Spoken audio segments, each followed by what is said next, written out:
After years of my dad enabling his entitled wife's toxic behavior, I finally went no contact when she attacked my kid over a wedding dispute. I tried posting this on Aita through a different account a couple of days ago, but it didn't work out. Given the trigger warning, I'm not surprised. I have since concluded my wife and I did the right thing, so this will be my last attempt to post this story. I tried to add some info and change the wording a little. All names are fake. My 28-year-old stepmother, 49, is a wannabe party planner. She has taken it upon herself to plan and host every party and holiday my dad's family has thrown since she married him. I never loved those occasions growing up. She's controlling and gets upset if people complain about anything, but I humored her for my dad's sake. According to him, this helps her feel included. I'm getting married to my fiancée Jane, 26, in July. We got engaged in early 2021, but Jane ended up getting pregnant a couple of months after that, and we decided to postpone the wedding to focus on our son for a while. So we've had a long engagement. My stepmother has tried to hijack our wedding plans from day one, complaining, contacting our planner, showing up unannounced to Jane's dress appointments, etc. We have repeatedly asked her to stop.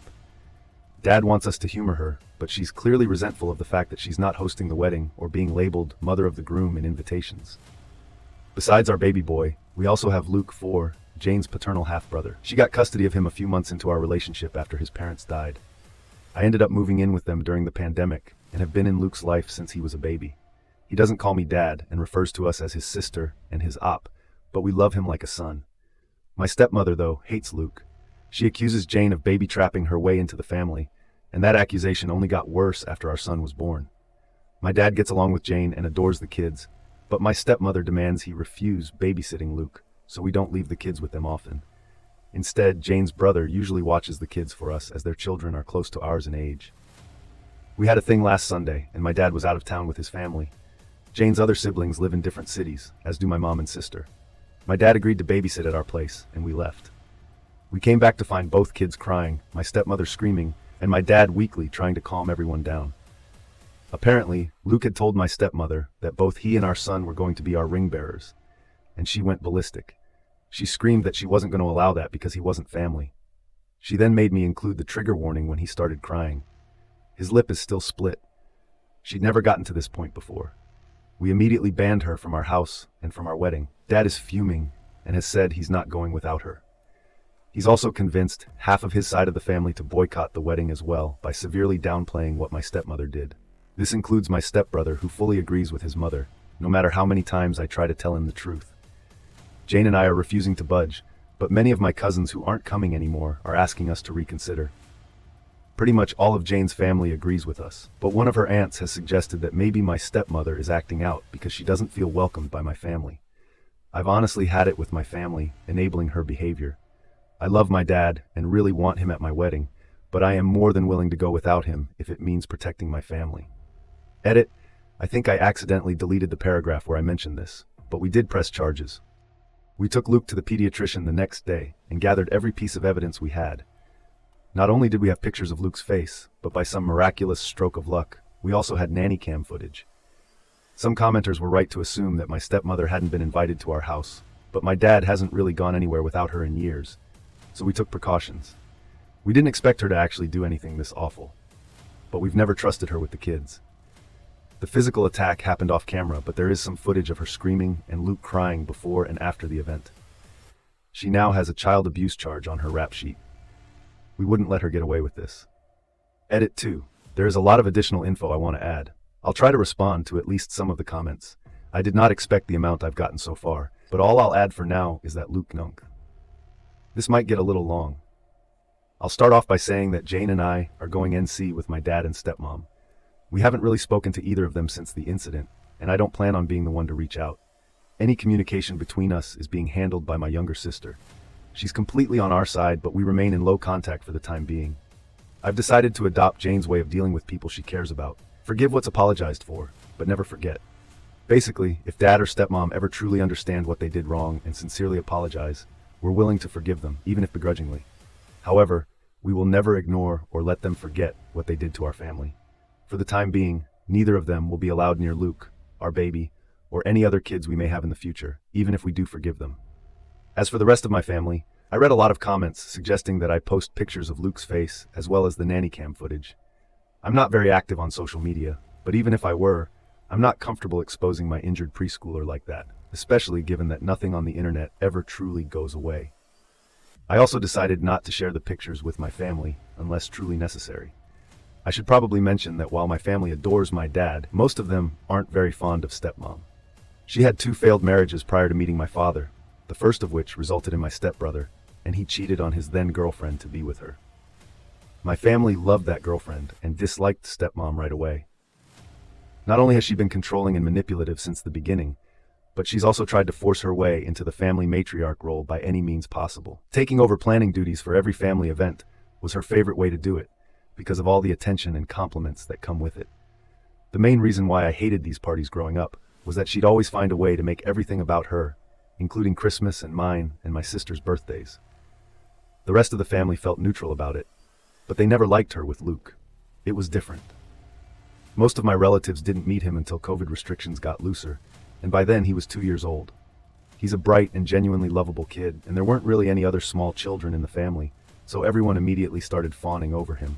The way I see it, stepmom got upset that Jane and Luke were accepted by my family so easily compared to her experience, and that's why she resents them both. But I can't confirm that.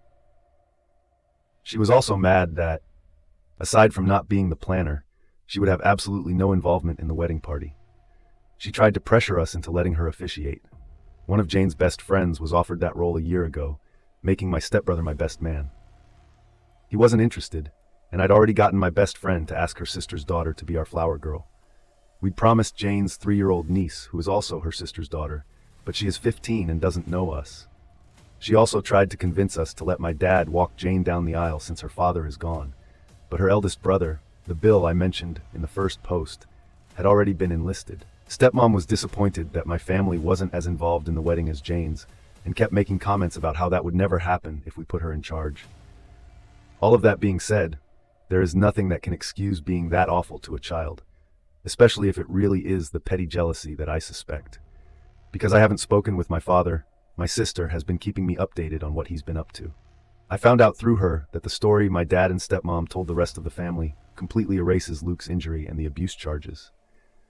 It insinuates that Jane and I banned them because we got annoyed with stepmom and decided to take it out on my dad as well. Most people already disliked stepmom, so explaining what actually happened that night wasn't hard. Most of the relatives that I actually wanted at the wedding have apologized and are berating my dad as well. The people that didn't believe us, as well as those saying we overreacted, have been told they are not welcome in our home anymore. Those are mostly people from my dad's generation, so I can't say I'm surprised. But the realization that they are so biased that they're willing to protect the woman they hate after she hurt a child just to make my dad happy has reassured me that I don't need any of them in my life. My stepbrother is still in denial. He refuses to believe his mother could hurt a child, even with all the evidence we have. I have to admit, I understand. I love my mom too. But that doesn't mean I'd excuse his obliviousness, so he's gore. We did manage to save some money with everybody we uninvited and have decided to use it to help Jane's cousin. She lives in a different country and was previously unable to come to the wedding, so we're paying for her plane ticket. Luke has gotten much better and is almost completely back to being the sunny child he's always been. The split lip was shallow. It's healing slowly, but didn't require any stitches. We sat him down a few days ago and explained that my dad and stepmonster wouldn't be around anymore. He really liked my dad, but understands that he and stepmonster are attached at the hip. He's clearly scared of Herv, but we're doing our best to make him feel safe. Jane and I have reassured him that he is family. We love him, and no one will ever change that. I'm not too worried about dad or stepmonster trying to show up at the wedding, but we've alerted the venue and given them pictures just in case they try anything. Better safe than sorry. Some people brought attention to the fact that stepmonster is a hypocrite for saying Luke isn't family. I agree for obvious reasons. Her main excuse for pretty much everything she does is that she doesn't feel like my family welcomes her. Dad has been guilting me to take part in everything she plans by reminding us of that. For as long as I can remember, the way he continues to make excuses for her without realizing this is basically a case of the pot calling the kettle black. Except Luke, actually. His family is what has made me accept that. While I will always love my dad, it's not healthy or safe for me and my family to be around him anymore. It hurts to know my son won't have his only remaining biological grandfather in his life, but he has 2 amazing step-grandpas to make up for it. For now, I'm sad but satisfied with how things have turned out. I don't like to complain about my life. It's a mess but a beautiful one. I love my fiancé, I love my kids, and I'm lucky enough to love my job. We're happy, and I'm not letting anyone ruin that. To whoever was annoyed at my censorship when posting on Reddit, it didn't work out. Jane suggested I make the writing less explicit. I'm not used to Reddit yet, so I might have overdone it a little bit. I hope this is my last update on this story, but I'll keep you posted. Again, thank you for all your love and support. Best wishes to all of you. Update 1. Stepmonster, my family and my kids. I'll start off by probably disappointing a lot of people. We're coming to terms with the fact that it's unlikely Stepmonster will get anything more than a slap on the wrist. Jane and I are discussing our next move with our lawyer, but we're still not sure how we're going to move forward. It's too early to tell anyway, so we're trying not to get ahead of ourselves any more than we already have. However, I'm relieved to announce that we're getting started on the process for a restraining order against Stepmonster. We're using the same evidence we gathered the week following the incident, including the nanny cam footage and pictures of Luke, and we'll focus on that for the time being. I still haven't spoken to my father. My sister is still in low contact, but is seriously considering cutting ties with him because my sister is the only one on my side that still talks to him. My father keeps trying to ask her about me and whether I've calmed down yet. According to her, he's annoyed that half of his family refuses to talk to him, but still doesn't seem to accept why. I told my sister that she doesn't need to keep playing messenger pigeon between me and our father. I never asked her to do it, and it's clearly taking a toll on her, but she insists she'll stop when it feels right. Either way, there is absolutely no doubt that Stepmonster attacked Luke. Not only did Luke say it at the moment we got home, but that was also confirmed by my father in a failed attempt to defend her behavior. He never tried to hide it from us. That, and the fact that he gave Luke an ice bag, is literally the only positive thing I can say about his actions. And Stepmonster was too busy screaming about how much of a whining brat Luke was being to deny it. For those who guessed, Stepmonster is younger than my dad. You get an invisible cookie. She's also 5 years younger than his previous girlfriend. They got together when I was around 15. Also, my stepbrother is only a month older than me. She turns 50 later this year. My dad had him at 21, married his father a year later. Both our kids are doing mostly okay. Luke's back to running around the house in his Superman costume whenever he doesn't have anything better to do. He did have a few nightmares this past week and has asked to sleep on our bed twice. We don't mention my father around him, and he's still seeing his counselor. She's usually the kind of person who tries to keep her negative emotions to herself. But she cried herself to sleep almost every night the week it happened. It breaks my heart to see her like that, and I can't help but feel like this is my fault. There's a part of me trying to tell me I had no way of knowing SM would do anything like that, but that doesn't really change anything. I allowed my father near my kids unsupervised, even though I knew she'd probably tag along. This is the guiltiest I've ever felt, and I don't think I'll ever forgive myself. Jane has been improving lately and is trying to convince me to see a therapist. I've never really done that before, apart from a psychiatrist when I was younger, but now feels like a good time to give it a try. I was surprised by a few messages this week from people telling me to forgive my father and SM, as well as re-invite them to the wedding. That's not happening. In fact, I'm not willing to ever forgive SM. My dad has now degraded to a huge maybe, but I will never understand or forget what she did. Also, though the wedding is the last thing on our minds right now, we're not postponing it. We considered rescheduling, but the date we'd settled on is pretty much the only one that works for our guests. We have passwords with all our vendors and gave them all clear instructions not to talk to anyone but us. Jane's family is bigger and closer to each other, which is why they're more involved in the wedding than mine. But I do have family participating. My sister is one of the bridesmaids, 2 of my cousins are groomsmen, and my mom is walking down the aisle with the wedding party. Going through all of this with Jane has made me understand even more just how much I love this woman. I couldn't ask for a better partner to start a family with, and I have no idea what I'd do without her. This didn't tear us apart, and I couldn't be more thankful. I probably won't make any more updates until after the wedding unless something big happens in the meantime. As always, best wishes to all of you. Update 2. I saw my father and SM for the first time since she attacked my child. I didn't plan on updating again before the wedding, but something pretty huge happened. The good news is we got the row. The bad news is Jane and I had to see both SM and my father at the court hearing. This was our first time seeing them since we kicked them out of our house over a month ago, and neither of us were looking forward to it. We left the kids with Jane's brother and Sil, so at least Luke didn't have to see them. The hearing itself went a lot quicker than I expected. I'll give credit where it's due. My father was, at the very least, smart enough to understand there was no way they were winning this. There was a lot of evidence against them. Not only did we have the nanny cam footage and Luke's pictures and medical records, but my sister had also gathered every text and email SM had sent her and the family about what happened. And SM had been speaking on the phone, so there were a lot of those. They didn't even bother to get an attorney for the hearing. The judge granted us a protection order against SM. She's not allowed within 500 feet of us or our property anymore. We're changing all our locks this week, and I'm thinking about changing my phone number as well. I have to admit, the moment we left the courthouse was the safest I'd felt since this whole ordeal started. Jane was close to tearing up with joy. When we got to the car, we picked up the kids and went to McDonald's with Bill and his family to celebrate. Hours later, my father called me. The order doesn't extend to him, so he can still do that. Jane and the kids were in bed, so I answered. I didn't expect him to change his mind and apologize all of a sudden, but I decided to give him one last chance. He tried to start some awkward small talk, but I told him to get to the point. He asked me if the order was truly necessary. I stated very clearly that SM was never coming near Jane or my children again, and that I was glad I hadn't waited to formalize that. Every excuse he had for SM was pretty easy to shut down, but she only hit him once. Yep, and that's enough for me. The kids need their grandma. She's not their grandma. Mom is. She's my wife. You need to respect her. She attacked Luke. She disrespected my family in my own house. I don't owe her anything, least of all my respect. He then went on a rant about family, how much of a godsend SM was and everything she'd done for me and my sister. Since she came into our lives, I replied by listing every time I could remember about her lying, overstepping a boundary, or acting unhinged around me, my family, or my sister. I brought up both my adult life and my youth. Examples included her attempts to hijack most of our milestones, recently our wedding plans, our son's birth, Jane's baby shower, and my sister's college graduation. Her obsession with the idea of a perfect family, and her disgusting attitude towards Luke. I also made sure to mention her habits of going through mine and my sister's stuff. When we were younger, it's trivial compared to everything else, but this behavior went on until my sister moved out of their house only 3 months ago. We're pretty sure she found out about Jane's wedding dress appointments by reading my sister's planner while she wasn't home.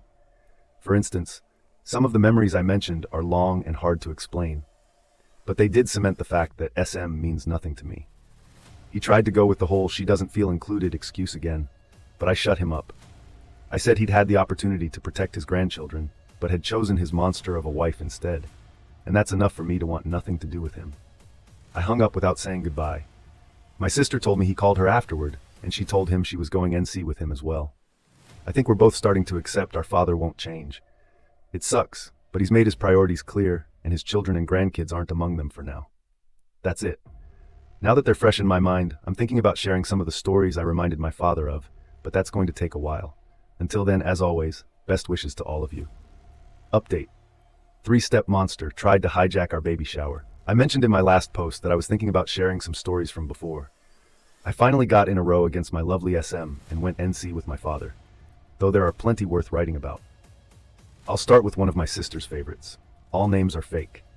My fiancée Jane found out she was pregnant in June 2021, and we announced it to our immediate families in August. At first, SM was completely uninterested in our baby. Not that I expected much from the woman whose reaction to our pregnancy announcement was to ask Jane if she was sure it was mine. Even my dad berated her for that one, but she barely seemed to acknowledge the fact that we were expecting. Instead, she was more interested in my stepbrother, who was also engaged and would give her a beautiful grandbaby soon. No complaints. We didn't want her involved, and we didn't even have to say anything. Planning our baby shower was complicated. Both Jane and I would have to work until the holidays, and I wanted to be involved. The due date was in February 2022, so we decided on early January as the best period of time.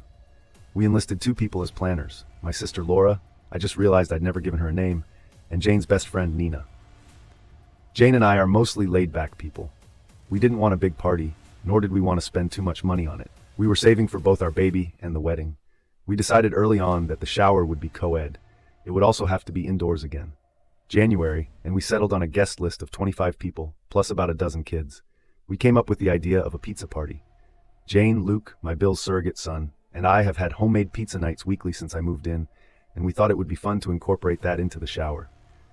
Nina found an event venue with a pizza oven, and Laura figured out ways to incorporate classic baby shower stuff into the theme.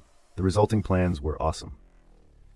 Make your own pizzas, non-alcoholic drinks, and plain bodysuits for the kids to customize. Laura mixed pizza decor with baby decor and found pizza-shaped sweets. It almost seemed messy, and I was surprised they made it work, but we loved it. Most of the planning was finished by the middle of November. Well, later that month, my stepbrother's fiancée left him for her ex. They'd been together for 4 years at that point, and it was both sudden and traumatizing for him. He was devastated. SM then realized the grandkid she dreamed of would take longer to come than she'd thought. So naturally, without her son's milestones to obsess over, she moved on to mine. Suddenly, SM went from aloof relative to excited grandma-to-be. Facebook posts, tacky, promoted to Nana shirts, the whole nine. At first, we were too busy finishing things up at work and getting ready for the holidays to worry about that. But Laura told me what happened later before they could even mention their plans. SM started talking about hers. According to Laura, she pulled a shockingly thick binder, complete with the words, "Oh baby," on the cover. Colorful tabs and pieces of fabric poked out from her bag as she skipped to the shower section. It was short compared to the rest of the binder, but still long. And it was all to describe her one and only baby shower project. Laura sent me pictures and oh boy, I'll give her this. It looked like the most Instagrammable baby shower ever. That being said, it was also barely functional and obviously expensive. There were balloons, oversized teddy bears, giant alphabet blocks, and cringeworthy signs everywhere. SM was going for pretty over cozy, with uncomfortable chairs and some fancy food ideas that didn't look edible. Most of them had soft cheeses, which Jane couldn't eat. The color palette was just 3 different shades of pink with gold accents. We'd be fine with a pink baby shower, if it at least tried to mix things up a little. But SM's pictures looked like Barbie had puked all over Hello Kitty's birthday party. When I tried to remind her that we didn't know the sex, SM said she just knew that it was a girl. Spoiler alert, it wasn't. SM also wanted an all-female, child-free party with fancy caterers and alcohol. She had written down a guest suggestion list containing some of her closest friends. Neither mine nor Jane's moms were on it, and there were party games no one had any interest in trying out. Basically, the only thing everyone could agree on was to hold the party indoors. Laura and I weren't given an opportunity to show her their plans until she was done. Once they could, they explained that while they could find a way to incorporate some of SM's ideas, they'd already settled on the pizza theme. She tried to protest, but Laura stated that it was kind of them to even offer that, as the shower was a month away and we'd already greenlit their plans. SM even called me to try to get them to change their minds, but I just repeated their words. My dad had found out he couldn't come to the shower, so he didn't get a say in anything anymore. The holidays came around, and the subject was dropped. SM seemed to be okay with the pizza party. Nina managed to pair some of the pink decor she'd wanted with matching blue stuff, and even added one of the huge teddy bears. Fast forward to a week before the shower. Jane was almost 8 months pregnant. Everything had been bought, all guests had RSVP'd, and pretty much anything was ready to go. The shower was set to start at 7 p.m. SM offered to get to the venue earlier to prepare everything. Laura agreed, mostly because she knew SM would complain if she didn't get to do anything, and the venue even let them drop off their decorations before the party. Jane and I promised to get there at 6. 2 days before the shower, however, the venue called Nina. They told her that SM had stopped by to drop off large, heavy boxes of what she called a little surprise for us. She'd informed them that she planned on showing up at 3:30 p.m. to start setting it up.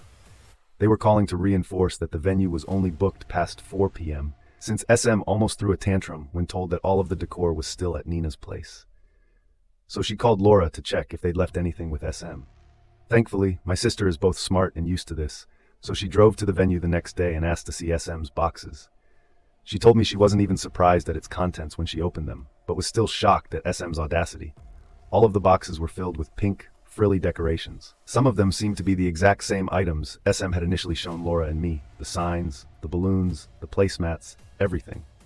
Laura realized that SM intended to get to the venue earlier to set up the baby shower she'd planned, and pretty much for us all to party in Barbie hell. She called me to figure out what to do. Neither of them could come at 4 p.m., so it was almost inevitable for SM to get her way. The most obvious solution they came up with was to throw everything away, but Laura had a better idea. That night, they called me and Jane. "Hey, want to destroy a party in 2 hours?" Laura got home and invited SM to go to a salon with her, lying about having coupons. SM agreed, and they planned on going right after SM was done preparing the baby shower at 4 p.m. The next day, SM got to the venue. She was done setting things up by 5. I'll admit, the woman is fast, and quickly left to meet Laura at the salon. Laura told me that when they got there, SM's jaw dropped as she tried to make sense of what had happened to all her pink decor. My sister just smiled, whispered, "Nice try," in her ear, and went to help Luke customize a bodysuit overall. The baby shower was everything we'd hoped for. Our friends were there, people had fun, and we had a ton of pizza, so I didn't really care that SM spent the whole party literally sulking in the corner. Nah. I did catch her trying to put little pink bows on top of the cupcakes, but she quickly shut that down. I give Laura and Nina full credit for saving the day. SM's interest in our baby quickly died. After that, She stopped wearing her Nana shirts, didn't come to see us at the hospital when he was born, and refused to even acknowledge that he was a boy until she met him weeks later. Up until we went NC, she was a very loose definition of the word grandmother. I couldn't be more grateful. My son will never know her. The baby shower was at 7 p.m. because it was the only time that worked for everyone, including the venue, which was booked for the morning, and we needed time to set things up. Luke was the only small child there. All the others were at least 9. Most of the parents there left early on too, also though it wasn't child-friendly, and we were prepared for everyone. We'd invited, but not everyone on the guest list was able to come. Update 4. Stepmonster is gone, and I think it's for good. After being engaged for over 2 years, Jane and I finally got married last Saturday. We're still getting used to calling each other husband and wife, but we'll get there hopefully. The wedding was awesome. The kids had fun, our extended families finally met, and we danced so much I could barely stand the next day. Luke took his ring bearer duty seriously and held my son's hand as they walked down the aisle. Besides my aunt getting shit-faced and being let out in a wheelchair, which I already thought would happen, everything went according to plan. It's been 4 months since we got into a row with SM. Things have been mostly quiet, and I wouldn't have it any other way, except completely quiet. But we can't always get what we want. I never really worried about SM showing up at the wedding, especially after the row. It's literally illegal for her to come close to us, and we made it very clear that if she tried, we'd call the cops right away. My friends still warned me to take safety measures, most of which I did. SM didn't show up, of course, but I'm a strong believer that any money spent on security is well spent, so no regrets on that end. My stepbrother and I wished each other happy birthdays, and he also texted Jane on hers back in June. That's the only contact we've had during these months. He knows that the door is still open if he wants to apologize. My dad has given up on trying to reach me. We haven't spoken since April. He's still trying to talk to my sister for some reason, but she's ignoring him. A few days after she went NC with him, they had a huge fight over the phone about SM's treatment of us over the years. Insults were thrown, sore subjects were brought up, and most importantly, my father took SM's side on almost everything. My sister called me crying afterward. I wanted to call him and yell at him, but she told me not to. She's doing okay now. She hasn't blocked him, but doesn't take his calls or answer his texts. She's only gotten 3 weak apologies, one on my birthday back in May, and a long rant after neither of us wished him a happy Father's Day. After all, despite our differences, he's still our father. He's not wrong. I love my father and I always will, but I can't be around him anymore. While I've closed that door, I'm not locking it just yet. He knows what he needs to do if he wants his family back. I don't think he'll do it, but if there's the slightest chance he might, I'll consider opening the door an inch or two. This is my wife's suggestion. I'm a lot less optimistic than she is, but maybe it's important to hold on to that hope. She hasn't forgiven him though, or SM. Jane has always been very protective of Luke, so it was no surprise that this disaster shook her. A part of me was scared she'd blame me, but she called me a dumbass when I told her that I've been in therapy for a few months, and it's helped a lot more than I thought it would. I've realized SM's behavior around me growing up was a lot worse than I always thought, and it's great to finally be able to get my feelings off my chest. Right now, I'm more than happy. I just married the most amazing woman ever, and I have the family I could. My stepbrother called me earlier today. Apparently, he and SM had a fight, and he wants to meet up. I agreed, as long as it was just the two of us. We're meeting up for coffee on Wednesday. I have no idea what to expect, but even if he does apologize, I need to know he understands how and why he let us down. I rescheduled the meetup with me and Jane, leaving for our honeymoon on Friday. I decided that no matter the outcome of my conversation with SB, I didn't want to spend the whole trip thinking about it. He understood, and we're going to talk when I'm back. Final update, stepmonster and stepbrother. Hey guys, I've been away from Reddit for a few months due to some stuff at work, but a lot of people have been messaging me about my stepbrother, so I want to give you a small update. I've been busy and tired these days, so I might gloss over some details. Feel free to ask me anything. I first met my stepbrother for coffee back in August. He'd had a fight with SM, and the row was brought up. She'd lied to him about some details, accusing Luke of picking on my baby, bad-mouthing Jane, and more. But this time, he managed to force her to tell him the truth. My stepbrother started to reevaluate his relationship with his mother after talking to his therapist and his friends about it, as well as the way she'd raised him. He finally accepted I wasn't exaggerating about what she did to Luke. He wanted to talk to me back in June, but he didn't want to distract me and Jane from the wedding. My stepbrother and I spent the last 4 months working on rebuilding our relationship. We've been meeting for coffee or lunch and discussing his mother and what she did to our lives and my kids. Jane started joining us in October, and the kids saw him again for the first time 2 weeks ago. Things were awkward between us for a while, but we're good now. He's also making amends with my sister. In early November, he completely cut contact with Jane, and the kids are doing amazing. Luke turned 5 in September, and our baby will be 2, holy crap, in early February. We're spending the holidays with Jane's family in Brazil, while my stepbrother stays with his girlfriend. Things are great. That's all. I'm signing off for now. I'll let you know if anything happens. Happy holidays, everyone. Best wishes to all of you. Thank you for watching. Subscribe for more.